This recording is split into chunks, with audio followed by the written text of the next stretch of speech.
Ում հաղթանակն է այն, որ նույն թեմերում, նույն եկեղեցիներում միևնույն հաջորդ կիրակի բնականon են ընթանում ծեսերը եւ առանց արհեստական կրճատումների քահանաների ելույթները։ Հարցը լավ չպատկերացրի։ Եթե կրճատվում են Նիկոլ Փաշինյանի ներկայությամբ, ապա հաջորդ անգամ նույն եկեղեցու նույն քահանան առանց կրճատելու, առանց զեղչելու է պատարագը մատուցում։ Սա ում հաղթանակն է։ Ես չգիտեմ, դեռ հաղթանակ կա թե չկա։ Ամեն դեպքում ԱԱԾ-ի կողմից հոգևորությունը կարծես թե այդ ես չգիտեմ։ Ամենայն դեպս էլ ինչ որ անձամբ մեզ է վերաբերում, մենք մեր կեցվածքը արդեն արտահայտել ենք, մնացածը այդպես ինչ գործ ունեն։ Իզեր կարծիքով ինչու Երևանի թեմի քահանաները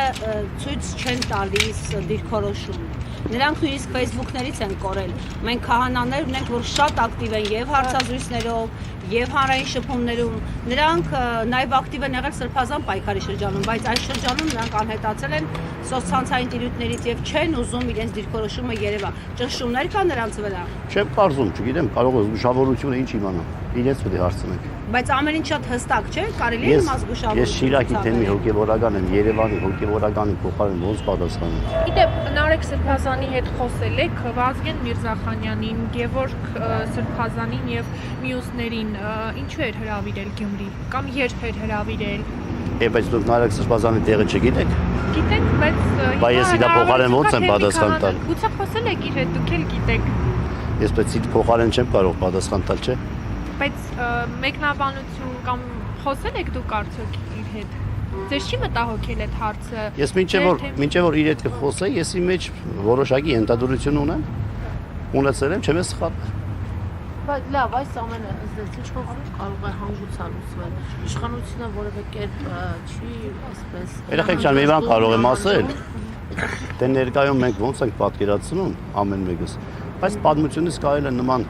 դրվագները վերցնել եւ նաեւ դրանց եզրակացնել, թե սա ինչ հանգուցալուծում է ունենալու։ Պատմական բոլոր դրվագներում եւ պատմական որ դրվագի հետ են նույնանում Նիկոլ Փաշինյանի գործողությունները։ Երեխեք, պատմության մեջ ինչ կատարվում է։ Քրիստոնեական եկեղեցին 2000-ամյա եկեղեցի է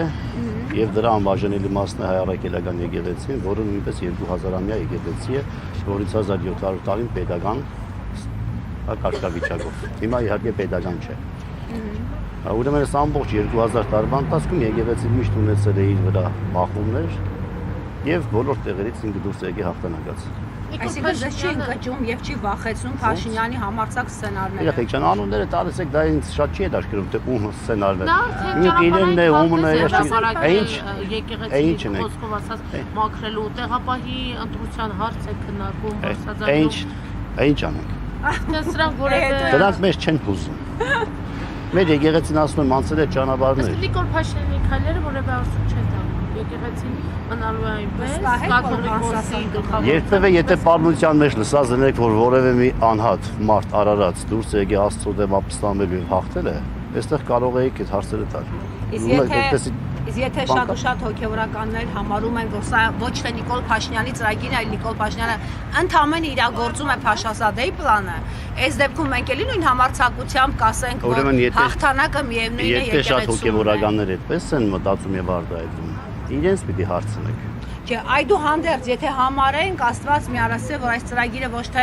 փոքրիկ ԿՊ-ական խմբակի ծրագիրը, այլ մասշտաբային է եւ արտաքին ճնշումներով են, էլի մենք նույն վստահությամբ կարող ենք ասել, որ եկեղեցին է հաղթելու։ Միանշանակ։ Ուրիշ կարծիք չկա։ Եթե պետությունը պարտվում է, եկեղեցին միևնույն հաղթում է։ Միանշանակ, ուրիշ կարծիք չկա։ Այս պարագայում էլ եկեղեցին հաղթելու է։ Անպայման։ Հիմա էլ եկեղեցին իր հաղթական ընթացքի մեջ է։ Ինչպես, երբ որ 10 եպիսկոպոսներ Փաշինյանի ձեռքերս է։ Ինչ կապ ունի։ Մեկը եկեղեցին իր հաղթական ընթացքի մեջ է։ Որովհետև եկեղեցու գլխին Քրիստոսն է։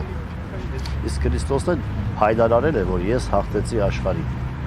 Եվ մենք այդ հաղթանակի ճանապարհով ենք գնում։ Ես անձամբ չունեմ մտահոգություն։ Մտահոգություններ չկան, որ եւս այդ հոգեվորականներ կմիանան, այդ հոգեվորականների զորքերի իշխանության Այդ կարող է լինել, բայց դա մտահոգիչ չէ։ Ցավ է, բայց ոչ մտահոգիչ։ Կարծում եմ,